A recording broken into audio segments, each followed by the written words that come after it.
அன்பர்களே நண்பர்களே, இந்த புத்தம் புதிய வீடியோவில் உங்கள் அத்துணை பேரையும் சந்திப்பதில் மிகுந்த மகிழ்ச்சி கொள்கிறேன். இன்றைக்கு நம்ம பேச போகிறது ஆண்டவன் எழுதிய விதி. இந்த தலைப்பில் கும்பராசியை பற்றி பார்க்க போகிறோம். கும்பராசி, ஒவ்வொரு ராசிக்கும் ஒவ்வொரு தலைவிதி என்பது உண்டு. அதில் ஆண்டவன் எழுதிய தலைவிதி நம்ம என்னதான் செய்தாலும், எது செய்யவில்லை என்றாலும், சில விஷயங்களில் சில விதத்தில் நமக்கு பாக்கியங்களும் யோகங்களும் நடக்கும். அது என்ன, கும்பராசிக்கு எப்படி அப்படிங்கிறத பற்றி பார்ப்போம். இந்த வீடியோவில் பார்த்து கொண்டிருக்கக்கூடிய கும்பராசி நேயர்கள் நீங்கள் இருந்தாலும், உங்களோட ஃப்ரெண்ட்ஸ், ஃபேமிலிஸ் அண்ட் ரிலேட்டிவ்ஸ், நண்பர்கள், குடும்பத்தார்கள் மற்றும் உறவினர்களில் யாராவது ஒருத்தர் கூட கும்பராசியில் இருந்தாலும் இந்த வீடியோ அவர்களுடைய வாழ்க்கையை புரட்டி போடும், மாற்றி அமைக்கும் பாசிட்டிவான சைடில் அப்படிங்கிறதுல எல்லளவும் சந்தேகம் தேவையில்லை. கும்பராசி காலபுருஷனுடைய 11ஆம் வீடு. இந்த வீடியோவில் கும்பராசியுடைய குணாதிசயங்கள் என்ன, ஆண்டவன் எழுதிய தலைவிதி என்ன, அதற்கு பிறகு கும்பராசிக்காரர்கள் வாட் யூ கேன் எக்ஸ்பெக்ட், நீங்கள் எதை எதிர்பார்க்கலாம், அதற்கு பிறகு நியர் ஃபியூச்சர் ப்ரிடிக்ஷன்ஸ், அடுத்த 6 மாதம் முதல் 2 ஆண்டுகள் வரை உங்களுக்கு என்ன மாதிரியான ப்ரிடிக்ஷன்ஸ் இருக்குது, நிலைமை, கிரக நிலைமை எப்படி இருக்குது, அதற்கு அடுத்த பிறகு கடைசியாக ரெமிடிஸ் என்ன, ஏதாவது பிரச்சனைகள் இருக்கா அந்த தலைவிதியில், அப்படி இருந்தால் அந்த பிரச்சனைக்கான தீர்வுகள் என்ன, ரெமிடிஸ் என்ன, அதை பற்றி பேச போகிறோம். இதில் குணாதிசயங்கள், கும்பராசிக்காரர்களுடைய குணாதிசயங்கள். நம்பர் 1, அதிகமாக சகிப்புத்தன்மை உடைய ராசி என்பது கும்பராசி. எப்பேற்பட்ட விஷயத்தையும் சகிச்சு கொள்ளக்கூடிய, டாலரேட் பண்ணக்கூடிய ஒரு கேப்பபிலிட்டி கும்பராசிக்கு வந்துடும். 2, மிகப்பெரிய ஒரு வெள்ளை பெயிண்ட் அடிச்சிருக்கிற ஒரு வால், ஒரு செவரில் சின்னதாக சிறு கரும்புள்ளி இருந்தாலும் கும்பராசிக்காரர்களுக்கு அந்த வெள்ளை செவரு தெரியாது, கரும்புள்ளி தான் தெரியும். இது ஒரு மனோபாவம். 3, அனைத்து கும்பராசினியர்களுக்கும் மிகுதியான ஆன்மீக எண்ணங்கள், பக்தி என்பது இருக்கும். 4, கும்பராசினியர்களுக்கு பொதுவாக தன் தாயாரின் மீது அன்பும் பற்றும் அதிகமாக இருக்கும். 5, 100க்கு 100 கும்பராசிக்காரர்கள் தன்னுடைய வாழ்க்கை துணையை வெகுவாக விரும்பினாலும் கூட அதில் பிரச்சனைகள் இருக்குங்கிறது தலைவிதியில் வரும். ஆனால் வெகுவாக வாழ்க்கை துணையை உண்மையாகவும் நேர்மையாகவும் நேசிக்கக்கூடியவர்கள் கும்பராசி அன்பர்கள். இது குணாதிசயங்கள். இப்போ தலைவிதிக்குள்ளே நம்ம போனோம்னா, முதலாவதாக வரக்கூடிய தலைவிதி என்ன, ராசியின் அதிபதியாக வரக்கூடிய சனி பகவான் உங்களுடைய 12ஆம் வீடு என்று சொல்லக்கூடிய விரயஸ்தானத்திற்கும் அதிபதியாகவே வருகிறார். இந்த கும்பராசிக்காரர்களுக்கு ஒரு விஷயம் உண்டு. ராசி என்பது உடலை குறிக்கும். இப்போ கும்ப லக்னம்னு வச்சுக்கோங்க, தானே தனக்கு விரயங்களை ஏற்படுத்தி கொள்வது. விரயம்னா நஷ்டங்கள், பிறரால் வரக்கூடிய நஷ்டங்கள் என்று உண்டு, நம்மாலேயே நமக்கு வரக்கூடிய நஷ்டங்கள் என்று உண்டு. இந்த வீடியோவில் நம்ம வெளிப்படைத்தன்மையோடு பேசுகிறோம். பல பேருக்கு பிடிச்சிருக்காது, சில பேருக்கு பிடிக்கும், பல பேருக்கு பிடிக்கும், சில பேருக்கு பிடிச்சிருக்காது. அதை பற்றி எந்த கவலையும் இல்லை, உண்மையை உறக்கச் சொல்வோம். கும்பராசினியர்கள் தானே தனக்கு நஷ்டத்தை ஏற்படுத்தி கொள்ளக்கூடிய தலைவிதி என்பது உண்டு. 2ஆம் தலைவிதி, கும்பராசிக்காரர்கள் ரொம்ப மெதுவாக செயல்படக்கூடிய தன்மை உண்டு. நிதானத்தோட ரொம்ப ஒரு மாதிரி லேசியாக ஒரு நத்தை போல செயல்படக்கூடிய தன்மை என்பது உண்டு. 3ஆம் தலைவிதி, நேர்மறையான எண்ணங்கள் கும்பராசிக்காரர்களுக்கு அதிகமாக மனதில் எழும். 4ஆம் தலைவிதி, சில நேரங்களில் தானே தன்னை வெறுக்கும்படியான சூழ்நிலைகளும் கும்பராசிக்காரர்களுக்கு வரும். 5ஆம் தலைவிதி, அனைத்து கும்பராசினியர்கள் 95% குற்றம் குறைகள் என்றால் முதலில் தன் கண்ணுக்கு தெரியும். தான் எந்த குற்றத்தையும் செய்யலை, இந்த உலகமே தப்பு அப்படிங்கிற எண்ணங்கள் அதிகமாக வரும்.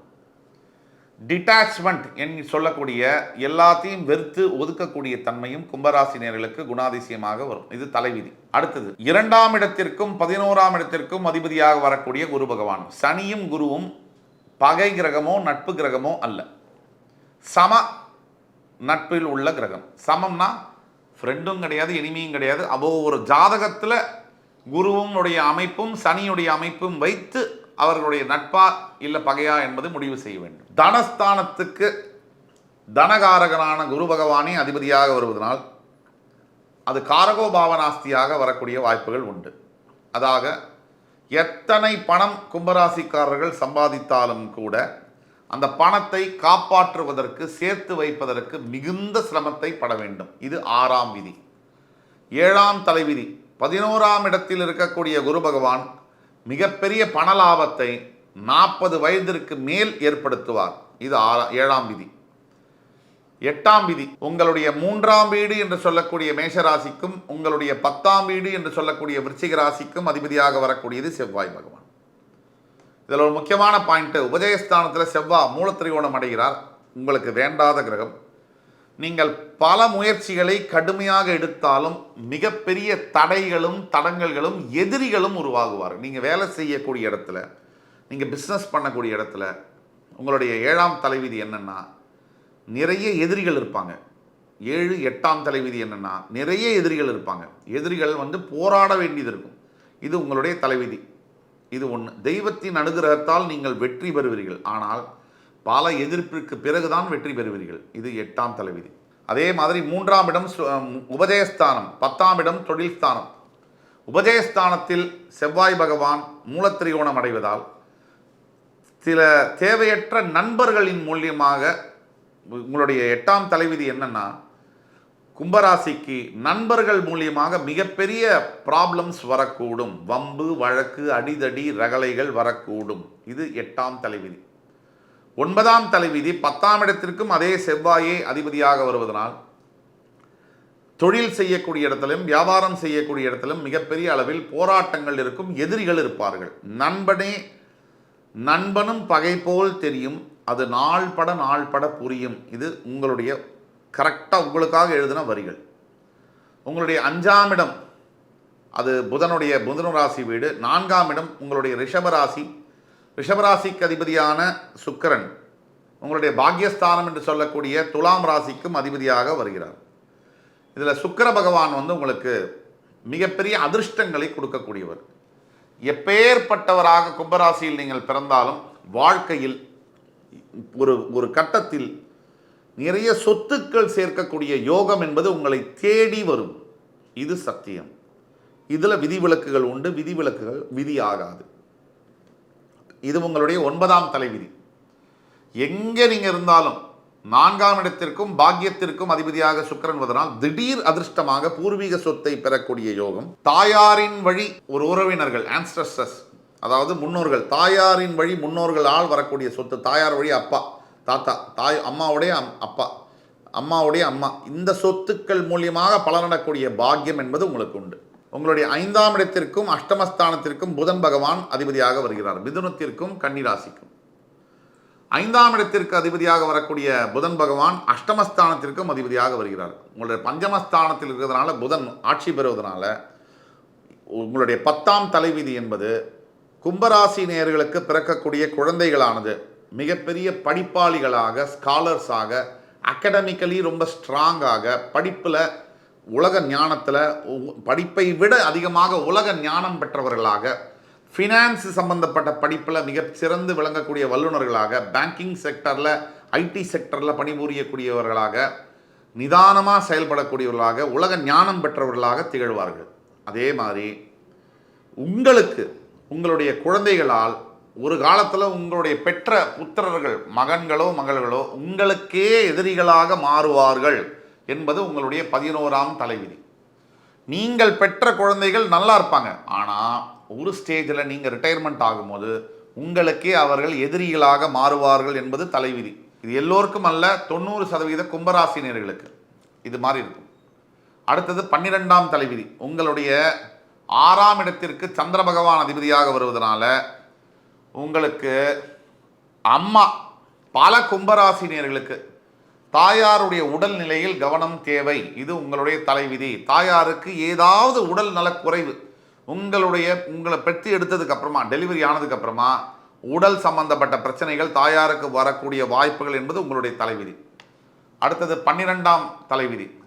உங்களுடைய 7ஆம் இடத்திற்கு சிம்ம ராசிக்கு அதிபதியாக சூரிய பகவான் வருவதனால் 195% கும்பராசினியர்களுக்கு சரியான வாழ்க்கை துணை என்பது அமைவதில்லை.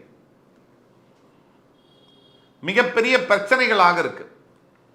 மனைவி சரியில்லை, கணவன் சரியில்லை, மனைவியினுடைய தாக்கம் என்பது அதிகமாக இருக்கு, ஆக்ரோஷமாக இருக்கு, கணவருடைய பிஹேவியர் என்பது ஒத்துக்கொள்ள முடியாத அளவில் இருக்கு.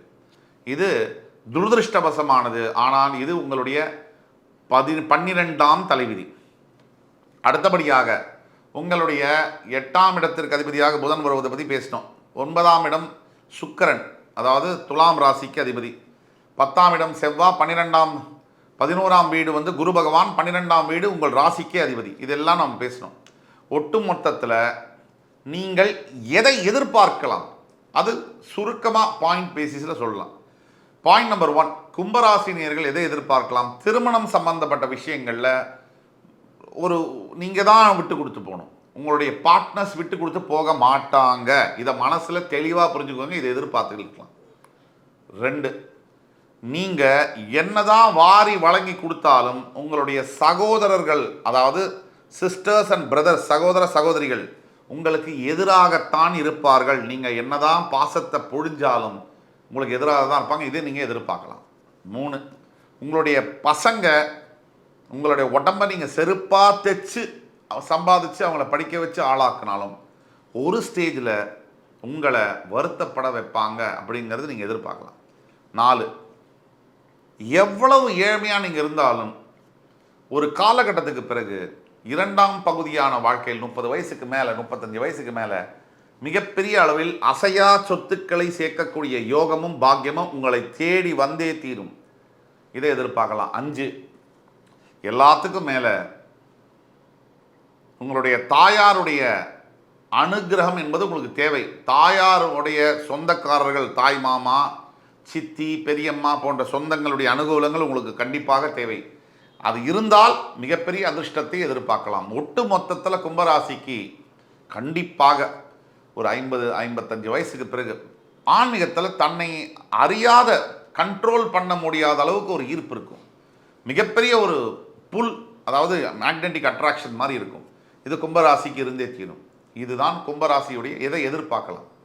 நியர் ஃபியூச்சர் ப்ரிடிக்ஷன் எடுத்தோம்னா, இப்போ நீங்கள் கும்பராசியில் இருக்கீங்க. சனி பகவான் கோச்சார ரீதியாக உங்கள் ராசியில் ஜென்ம ராசியில் இருக்கிறார், 7.5 சனியாக. உங்களுடைய 2ஆம் இடம் என்று சொல்லக்கூடிய மீனராசியில் ராகு பகவானும், உங்களுடைய 4ஆம் இடம் என்று சொல்லக்கூடிய ரிஷபராசியில் குரு பகவானும், உங்களுடைய 8ஆம் இடம் என்று சொல்லக்கூடிய கேது கன்னிராசியிலும் இருக்கிறார்.